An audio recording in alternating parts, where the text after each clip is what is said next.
couple of hours ago, we announced the monthly inflation figures from the Office for National Statistics.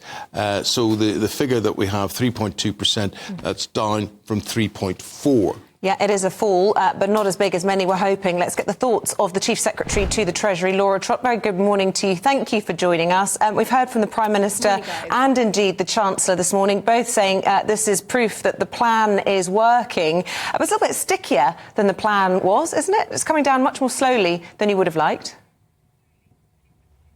No, that's not true. I mean, compared to the forecast from a little while ago, this is coming down a lot faster. But we know that inflation doesn't necessarily fall in a straight line.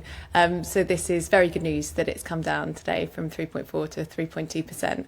And I should say that this hasn't happened by accident. You know, when the PM took office, a year and a bit ago, inflation was at 11%. Food inflation was at nearly 20%.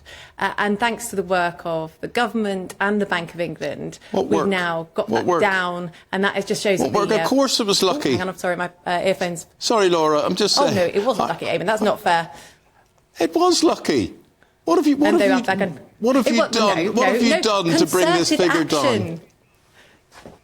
Well, concerted action, and don't just listen to me, Eamonn, you should listen to the IMF, who praised our decisive and responsible action in bringing inflation around. You should look at the OBR, who said of our most recent budget that it was deflationary for this year. This is something that really does require the Bank of England and the government working together. And because we've done that, because the plan is working, the economy is now turning a corner. Well, if you want to quote the IMF, they've downgraded their growth forecast for the United Kingdom. Is that part of the plan? And is rising unemployment part of the plan? And is it economic inactivity part of the plan? 1 in 5 British people not contributing to the economy. High interest rates do have an impact on growth. That is why it's so important that we get inflation down and open the door for those interest rates to fall. We all countries pretty much across the board have been downgraded in the G7 apart from the US, and we will be the fastest growing European economy next year. But as I said, this is all part of an overall plan which is seeing the economy growing last year when it was predicted to be in a very, very deep recession. It's seen inflation falling, and we can see the economy is turning a corner. Can I ask you how you voted last night in the smoking, tobacco and vapes bill? And I ask because more than half of your colleagues voted against the Prime Minister's legacy bill, and indeed a number of your colleagues in the Cabinet. It's not a given if you're sitting alongside the Prime Minister on a Tuesday morning that you are voting with the Prime Minister. Well, no, this is a free vote, and you'll know how a free vote works. It means that it's not whipped. It wasn't for the Conservatives last night. This was a so-called matter of conscience. And this has been consistent with how this has been done previously.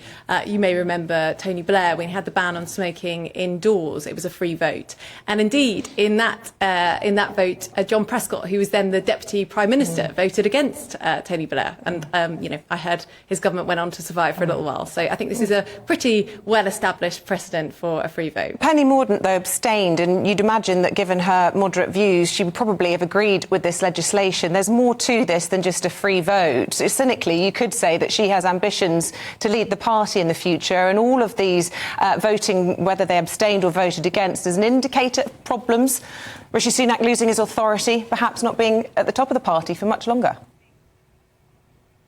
Look, I fundamentally disagree with that. This was a free vote. I don't think we should read anything into it other than the fact that it was a free vote done on people's individual views. It's a bit of a funny concept for us because, most votes are whipped on party lines, but this one absolutely wasn't. So it was up to any individual what they wanted to do. Can we ask you about this National Conservatism conference yesterday? Look, there's been widespread criticism of the heavy-handedness of the mayor, and I think we can all agree that any encroachment on free speech has to be a bad thing. But Labour have told us this morning that the Prime Minister has serious questions to answer about members of the Conservative Party sharing a platform with some of the controversial speakers there. There are allegations that this could be some anti-gay views, anti-abortion, pro-Putin positions. Suella Braverman among those taking the stage. What would you say to Labour about that?